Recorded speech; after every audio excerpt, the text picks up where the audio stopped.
Alright, car forensics on a '02 Camry. So we got battery light on. She was complaining of all the dash lights came on, her radio cut out. Other stuff was freaking out. Car died. So basically came across the car, it was at 10 volts, put the jumper on it. So this alternator doesn't work correctly.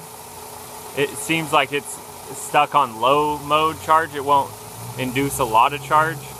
So we're gonna replace that thing and see if it worked correctly.